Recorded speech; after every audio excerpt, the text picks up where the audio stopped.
Olá, irmãos, graça e paz de Cristo, tudo bem com vocês? Eu sou Thiago Maciri, esse é o canal Reino de Cristo, a restauração de todas as coisas. Se você é novo por aqui, seja bem-vindo. Se você já é do canal, você é sempre muito bem-vindo. Conforme eu tinha prometido num vídeo anterior aí que eu fiz, vou estar falando sobre a ressurreição de mortos. E vou estar usando alguns textos aqui para fazer essa primeira parte. Eu acredito que deve dar mais ou menos uns 4 vídeos, de 15 minutos, mais ou menos assim. E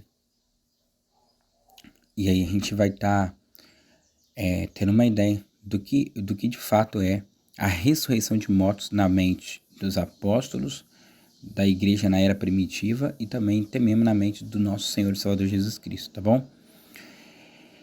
Primeiro ponto, por que falar da ressurreição? Qual a importância da ressurreição? Que diferença faz? Eu acredito, Tiago, que Jesus vai vir e os mortos vão ressuscitar primeiro e depois a igreja vai ser arrebatada. Sim, só isso que ocorre. Só tem essa ressurreição de mortos. Como eu disse também no vídeo anterior, tem pastores que chegam a dizer assim: quando Jesus voltar, irmão, é o juízo final, acabou tudo. Ele não confessa com a boca, mas ele é um pré-tribulacionista, amilenista ou pós-milenista, que anula o milênio, não é nada literal, é algo espiritual que ocorre, sabe lá quando. Tem uns que chegam a dizer que é Deus que sabe, e outros vão dizer que o milênio não existe. De fato, não existe. Aquilo é apenas uma metáfora e papapá. Eu não vou estar entrando nos pormenores. E vão dizer assim, Jesus vai voltar, isso é o que importa. E outros vão chegar a dizer assim, conhecimento não salva ninguém, mas o salvo deve ser provido de conhecimento. Segunda carta de Pedro, capítulo 3, verso 18, ele diz isso. Crescei na graça e no conhecimento do Senhor Jesus Cristo. E da onde Paulo tira essa ideia? De Oséias, que Oséias fala que conhecer o Senhor é prosseguir em conhecê-lo, e o próprio Cristo, em carne, quando encarnado, ele falou, né? Examinai as Escrituras, cuidai vós nela, ter vida eterna, e elas testificam de mim. João 5,39, se não me engano. E essa doutrina da ressurreição estava explícita na mente do Senhor Jesus Cristo. Até porque, como eu disse no vídeo anterior, ele mesmo fala com a própria boca dele: eu não vim revogar a lei e os profetas, mas vim cumpri-los. Entende? De maneira que tudo que está na antiga aliança é um apontamento, é um chamamento, um direcionamento para aquilo que é realidade, que é o Novo Testamento.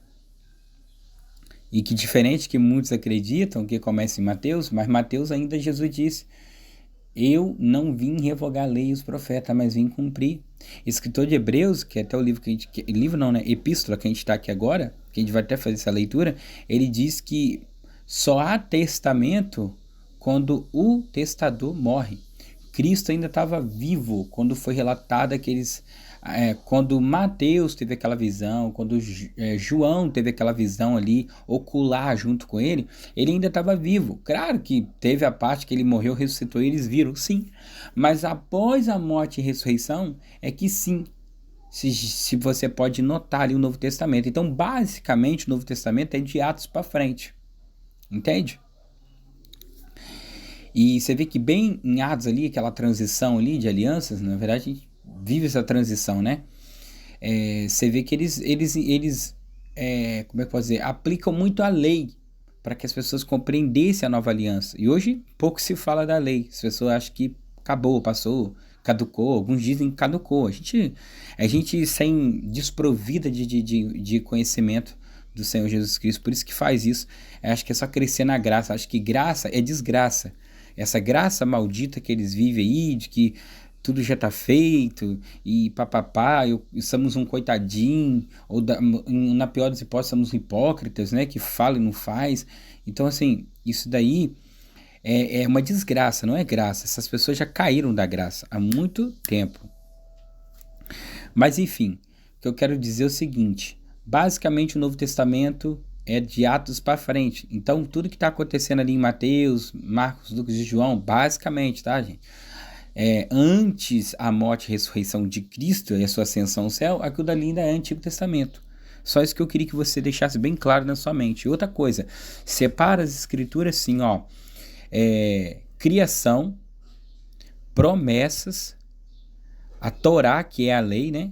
A lei, os profetas, Evangelho do Reino, doutrina apostólica e Apocalipse. São 7 pontos. Você poderia botar Enoque também, o livro de Enoque. Pois o livro de Enoque, o 1, né? Enoque Etíope, o 1. Mas, por enquanto, para a gente começar aqui, eu acredito que vai ter pessoas iniciantes ainda, que não tem muito entendimento sobre essas coisas. Então, deixa por enquanto o livro de Enoque de fora dessa coletânea que eu te falei. Mas, basicamente, foca nesses 7 pontos que eu te falei. Criação, promessa, lei, profetas, Evangelho do Reino, doutrina apostólica e Apocalipse. Por quê? Porque o que a gente vai estar fazendo aqui hoje, isso tem a ver com promessa, tem a ver com criação, tem a ver com lei, tem a ver com profetas, tem a ver com Evangelho do Reino, tem a ver com doutrina apostólica e tem a ver com Apocalipse. É um tema que vai abranger de Gênesis a Apocalipse. Surgiu aqui. Não, nunca foi assim, tá? E para falar de ressurreição, igual eu falei, qual a importância de falar de ressurreição? Porque quando você entende a ressurreição da maneira que ela é, na ordem que ela ocorre, você vai ver que não existe vazão alguma para um arrebatamento secreto e muito menos um arrebatamento com a segunda vinda de Cristo em 2 fases. Não existe. Tá? Para isso acontecer, era necessário que a igreja que dorme em Cristo ressuscitasse na frente dos profetas. Aí eu te pergunto, por quê? Tudo porque Deus não tem prazer na morte da igreja, senão seria vão. Tá, e os apóstolos, os profetas foram massacrados, despedaçados, cerrados ao meio. E você ainda vai ressuscitar na frente dele? Você acha isso justo? Isso aqui eu tô falando como se eu estivesse falando com um pré-tribulacionista, é óbvio. Entendeu? Então, quando a gente compreender essa doutrina da criação, da ressurreição, a gente vai conseguir notar essas falhas aí que nunca vai fechar a conta do pré-tribulacionismo, que é uma mentira despreparadora, que deixa a igreja vulnerável à marca da besta, ao sistema do anticristo, ao mistério da iniquidade que já opera, e agora opera em força maior ainda do que na época de Paulo, com certeza, porque Satanás sabe que está chegando o dia em que ele vai ser lançado para a terra e da terra para um abismo, ficar trancado por 1000 anos. E não é igual na nossa cadeia brasileira, com o celular, visita íntima, não. É trancado na escuridão por 1000 anos sozinho, solitariamente. Ele sabe disso. Satanás, ele fez o que fez e nunca ficou preso. Agora ele vai ficar preso por 1000 anos. Você acha que ele está feliz? Você acha que ele está muito tranquilo? Por isso que as coisas estão na proporção que está. Entende? Então, o mistério da iniquidade ele já opera. O espírito do anticristo já está na terra. O próprio anticristo já está na terra. Então, as coisas vão tomando forma, como eu falei no vídeo de introdução, né? Nós estamos aí basicamente aí no ano 5.980 ao ano 6.000, que é o 7º milênio, tá? Estamos próximos da última semana que profetizou o profeta Daniel e que os pré-tribulacionistas vão botar fora, justamente por não entender coisas básicas da fé, tá bom? Isso aqui foi uma introdução para a gente começar. Então, qual a importância de falar? A importância de falar desse assunto da ressurreição, porque, primeiro, que a igreja vai participar dele. Se você dormir em Cristo, é óbvio, tá? Segundo, que quando Jesus vem, não acaba tudo ali, tá? Existe uma outra ressurreição. E nem eu que estou falando. A Bíblia fala isso. E eu vou estar mostrando aqui dentro desse estudo, tá bom? Então, essa é a importância de falar. E é um tema abrangedor, de forma que ele está em todo lugar. Ele é um tema escatológico, ele é um tema salvífico, ele é um tema de qualquer espécie que você pode imaginar. Família, ele é um tema de família. Seu parente, sua mãe, seu pai morreu em Cristo. Aí você vai ficar como os outros, como Paulo fala em 1 Coríntios capítulo 15, vocês vão ficar aí chorando como se tivesse tudo acabado. Se a gente viver dessa maneira, que esperança temos nós? Cristo se fez primícia entre os que dormem justamente para ressuscitar os que dormem com ele. Entende? Então nós vamos ver aqui quantas ressurreições que existem de fato, porque se a gente for considerar a linha pré-tribulacionista, da forma que ela é ensinada, no mínimo tem que ter 3 ressurreições. 3 ressurreições, no mínimo, e 2 arrebatamentos, tá? Eu vou mostrar isso ao longo dos estudos, mas só para você ter uma ideia, tá bom? Então vamos ler aqui o primeiro texto, que está em Hebreus capítulo 6, verso 1 e 2. Qual a importância, né? Eu não sei se eu cheguei a dizer aqui, mas eu vou falar de novo, né? Então vou ressaltar se eu já tiver falado, mas se eu não falei, então fique falado agora. A importância dessa doutrina da ressurreição é que ela estava na mente do Senhor Jesus Cristo, quando estava ali ensinando, ele falou por várias vezes sobre a ressurreição. E embora ele ressuscitou Talita Cumi, embora ele ressuscitou Lázaro, embora ele ressuscitou o filho da viúva de Naim, mas não ressuscitou o esposo dela, mas enfim, não porque ele não podia, mas porque não era, né? Ele poderia falar assim, seu filho e seu esposo, fazer igual Lázaro, chama para fora os dois, sai os dois, né? Mas precisa de um corpo, talvez o corpo dele já tinha se decomposto, não que o Senhor não seja poderoso, mas um corpo glorificado, um novo corpo, não pode ser feito a qualquer hora, existe um momento certo para ele ser feito. E o filho dela, como estava morto recentemente, então tinha um corpo, tá? Não tô dizendo que Jesus é limitado a isso, tá, gente? Só tô dizendo que é basicamente por isso que não ressuscitou o esposo dela também. O filho era algo ocasional. Embora ele ressuscitou, Lázaro ressuscitou o filho da viúva Naim, como eu já disse aqui, essas ressurreições não é contada como primeira e segunda ressurreição que está em Apocalipse 20, que a gente vai ver no texto à frente, tá? E como é que eu sei disso? O escritor de Hebreus vai falar, quando Cristo entrega o seu espírito, fala que muitos que estavam nos sepulcros saíram e voltaram para suas casas. Mas aquela ressurreição também não conta como primeira e segunda ressurreição. E diferente de muitas heresias que a gente ouve por aí, como eu já ouvi da boca de um pastor, que aqueles que ressuscitaram ali quando Jesus entrega o Espírito, eles foram o primeiro a entrar no céu. Mentira, não tem ninguém no céu. Nenhum ser humano morreu e foi para o céu. As almas que estão no Apocalipse clamando debaixo do altar é no mundo inferior, né? No lugar inferior, até debaixo da terra, né? O mundo dos mortos, o receptáculo dos mortos. Até porque a Bíblia fala que o pó veio do homem e o homem veio do pó e ao pó tornará. Se alguém fosse para o céu, logo esse versículo não seria mais verdade. Então o homem precisa voltar ao pó da terra. E um dia eles vão sair de lá. Por isso que Cristo tem a chave do abismo e da morte. Não é à toa, né? Ele vai ter só por ter. Eu tenho para mostrar que eu tenho. Não, ele tem porque precisa, né? Ninguém vai carregar uma chave se não for necessário. Para que carregar uma chave se não tem necessidade dela? Para quê? Então, se Cristo tem a chave do Hades, que é o mundo dos mortos, e da morte, é para poder tirar pessoas que estão retidas na morte e no mundo dos mortos. E quem que ele vai tirar senão os dele? Entendeu? Então, assim, isso aí são muitas coisas que vai cair por terra quando você conhecer de fato essa doutrina da ressurreição. Beleza, então é isso aí que eu queria falar. Paulo aplicou isso, Jesus falou sobre isso. Agora o escritor de Hebreus, que eu particularmente acredito ser Apolo, né? Se você não sabe quem é Apolo, depois você dá uma olhadinha em Atos, era um homem que tinha um poder de persuadir os judeus. E essa é uma carta muito focada, né, aos hebreus. Tanto é que é a carta aos hebreus. Eu, particularmente, acredito ser Apolo. Nem Paulo, nem Tiago, nem outro, mas Apolo. Se não for Apolo, provavelmente é Paulo. Mas eu ainda acredito fortemente ser Apolo. Tá? Não é o tema, mas só para poder deixar aqui claro para vocês o que eu penso sobre a carta aos hebreus. Então, beleza, ressurreição, né? Aí ele vai dizer assim o texto, a importância, né? Porque era uma doutrina, fazia parte da fé cristã. Hoje as pessoas não sabem nem explicar isso, não sabem nem quantas ressurreições existem. Então eu acho que tem gente que nem sabe se vai ressuscitar. Quem vai ressuscitar? E tem gente que não sabe de nada disso. Mas olha o que está escrito, ó. Por isso, pondo de parte, né? Hebreus capítulo 6, né? A carta de Hebreus capítulo 6, verso 1.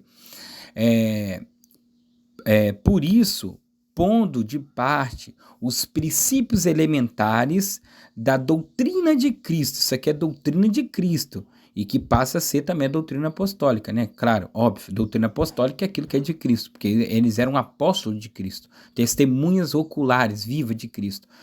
Ó, então, doutrina de Cristo, né?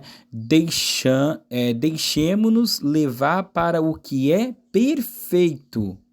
Deixemos, nós temos que deixar, não importa, a cadeia, a faculdade da nossa igreja congregacional, aonde nós estamos, não importa, temos que se deixar levar para o que é perfeito, não lançando de novo a base do arrependimento, de obras mortas e da fé em Deus. Ou seja, ele vai falar aqui sobre alguns pontos que eram princípios elementares, obras mortas, a fé em Deus, né? Eu até esqueci de marcar aqui, ó, lançando de novo a base do arrependimento. Então você tem aqui, ó, esse ponto aqui, ó, base do arrependimento, de obras mortas, né? De obras mortas, meu Deus, e da fé em Deus. Olha só, são pontos que estão aqui. E ele vai seguir dizendo, ó, e de obras mortas e da fé em Deus, né? Do ensino do batismos. Se eu não me engano, tá até no plural. Baptismos, isso aí.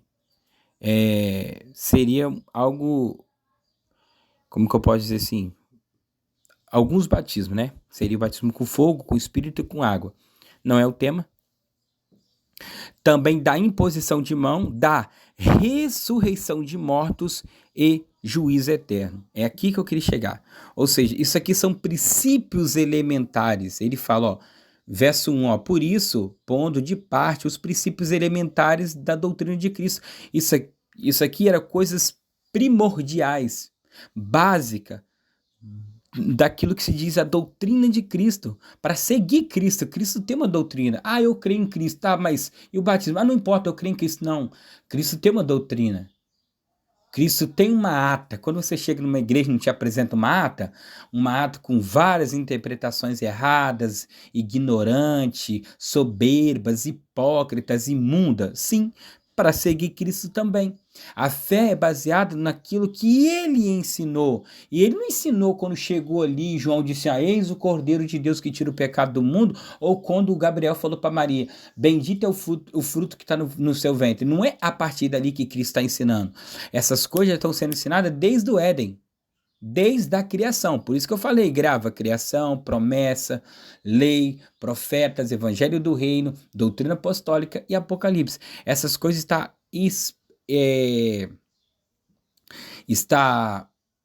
como é que eu posso dizer? Está por toda parte. Não está ali, surgiu ali. Ah, Jesus apareceu, então apareceu uma doutrina. Não, Jesus apareceu, mas a doutrina já existia. Entende? Então, quando você clica aqui, ó, em ressurreição, a palavra é anastasis. Talvez esteja pronunciando errado porque eu não sou mestre no grego, mas a palavra é anastasis. Ela aparece 40 vezes no Novo Testamento, tá vendo? Eu posso fazer uma pesquisa aqui, ó. Ela aparece em 2 Timóteo, Paulo aplicando, né? E nós vamos ver esse texto aqui. Ela aparece também em Hebreus 35. E quais são essas duas doutrinas que... quais são essas doutrinas? Qual é essa ressurreição de mortos que o escritor de Hebreus está falando? Qual é essa ressurreição de mortos? Nós vamos ver agora. Basicamente, é essa ressurreição de mortos aqui, ó, que também está em 2 Timóteo, capítulo 2, verso 18. Ele diz assim, ó, estes se desviaram da verdade, asseverando que a ressurreição já se realizou e estão pervertendo a fé a alguns. Ou seja, Paulo está falando de um grupo de pessoas que já estava dizendo claramente, né, como o pré-tribulação nos ensina com tanta severidade, né, que Jesus vai voltar em 2 fases, que a igreja não pode passar pela grande tribulação, porque Deus não tem, senão seria em vão eu confessar minha fé e ter que enfrentar o anticristo, enfrentar Satanás e ser vão. É a mesma coisa do pré-tribulacionismo, é uma doutrina nojenta, imunda, hipócrita. A igreja de hoje mais perversa mais suja, as vestes devem estar tudo imunda de tanta porcariada que a gente vê, porcalhada, né? Não sei a palavra correta, mas no meio da igreja, e vai dizer que a igreja não pode passar pela grande tribulação, a igreja não pode enfrentar uma fornalha de fogo como Sadraque, Mesaque e Abednego. A igreja não pode enfrentar uma fornalha de fogo como Daniel enfrentou a cova dos leões. A igreja não pode enfrentar a grande tribulação como os israelitas tiveram que enfrentar o mar para poder passar por ele, crer, para ele se abrir, ser guiado pelo próprio Deus. Não pode. Não pode. Escritor de Hebreus fala que os profetas, alguns chegaram a ser cerrados ao meio. Aí pode, mas a igreja não pode.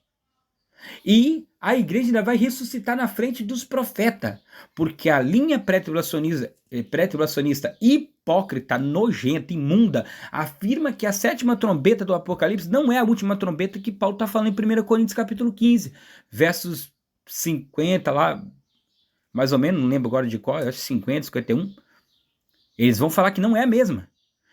Só que a ressurreição e dos mortos profetas, como Zacarias, Ageu, Abacuque, Sofonias, Obadias, Daniel, Isaías, Ezequiel, Jeremias, todos os profetas só vai ressuscitar na sétima trombeta do Apocalipse. Então a igreja vai ressuscitar na frente deles. A igreja não pode padecer. Os irmãos da era primitiva foram lançados em coliseus, foram massacrados por Nero, entre outros, né? Mas Nero foi o pior. Provavelmente Nero foi o pior imperador romano que perseguiu a igreja. Ele queimava pessoas vivas no seu jardim de primavera, se eu não me engano, o nome é esse mesmo. Ele pegava pessoas e fazia tocha humana para poder alumiar o seu jardim. Aí, vamos além. Né? Eu estou falando aqui porque essa doutrina que estava sendo ensinada e que pervertia os irmãos, o pré-tribulacionismo não fica atrás, não. Até porque o pré-tribulacionismo está entrelaçado com ressurreição. Porque para ver arrebatamento, tem que ter ressurreição. Todo mundo sabe disso. Ou pelo menos deveria saber. Que primeiro ressuscita os mortos, depois os vivos são arrebatados. Entende? Então você vê aqui, ó, a palavra Anastasia aparecendo mais uma vez como ressurreição. E Paulo falando que eles estavam asseverando que já tinha realizado a ressurreição. E esse é o próximo texto que a gente vai ver. Ó, vamos clicar aqui, ó. O bom desse aplicativo é esse. Eu vou depois fazer um vídeo mostrando como é que vocês podem fazer isso aqui também. Para estar fazendo esses pulos, né? Rápido. Só para você ter uma ideia, ressurreição significa, ó, ato de levantar-se. Até levantar um assunto pode ser usado, mas geralmente, nessas 40 vezes que apareceu ali do aplicativo que eu te mostrei, está como ressurreição de mortos e algumas vezes como levantar-se. Por exemplo, Talita Cumi, levanta a menina, né? Mas depois nós vamos estar abordando esse tema. Embora Talita, Lázaro, aqueles que ressuscitaram ali quando Cristo entrega o Espírito ao Pai ali na cruz, o próprio filho da viúva de Naim, outros, se eu não me recordar aqui, que tenha ressuscitado, aquilo dali não conta como ressurreição perfeita, tá? A ressurreição perfeita do juiz é a ressurreição do filho e a ressurreição do pai. A gente pode chamar a ressurreição do tribunal de Cristo e a ressurreição do juízo final. São duas ressurreições de mortos só. E nós vamos estar vendo isso aqui agora. O próximo texto que a gente vai estar vendo é o de Hebreus, tá? A gente vai estar vendo aqui em Hebreus, Hebreus 11:35. Ele vai falar aqui, o Hebreus 11 a gente fala a galeria dos vencedores, né? Olha o que está escrito aqui, ó. Mulheres receberam pela ressurreição os seus mortos. Alguns foram torturados, não aceitando o seu resgate para obterem superior ressurreição, ou seja, superior ressurreição. Existiu uma ressurreição de mortos que devolveu esses mortos à vida novamente, aos vivos, trouxeram os mortos aos vivos, porém eles não aceitaram novamente voltar aos seus vivos para uma superior ressurreição, tá? Vamos ver aqui o que de fato está escrito aqui nessa palavra superior. Vamos ver se é algo que nos leva, né? Tá vendo? Algo mais útil, algo mais vantajoso, algo mais aproveitável. Ou seja, aquela ressurreição de Lázaro, aquela ressurreição do filho da viúva de Naim, a ressurreição de Talita Cume, a ressurreição daqueles mortos que ressuscitaram e voltaram para casa quando Cristo entrega o Espírito ao Pai, era uma ressurreição inferior. Mas essa ressurreição que o escritor de Hebreus está falando aqui, ó, é uma superior ressurreição. E ela está tanto nos profetas, na boca do Senhor Jesus, que falava dos profetas, e ela aparece em Apocalipse. Então, nessa primeira parte do estudo, te apresentei que é uma doutrina que está dispersa ali, está bem entrelaçado com o contexto de fé e prática da igreja primitiva. Tá? Vimos em Hebreus, vimos em Timóteo, poderia ir em 1 Coríntios também te mostrar que lá fala de ressurreição, Paulo falando que eles estavam, vocês creem em Cristo, mas morrem, vocês pensam que acabou, tá igual o ímpio que não tem esperança de vida. E aí tinha pessoas já afirmando que a ressurreição já tinha acontecido. E existe, pode pasmar vocês, existe pessoas hoje que diz que a primeira ressurreição já aconteceu, só porque Paulo fala que nós devemos levar uma vida de ressurreto na presença de Cristo. Por que Paulo fala isso?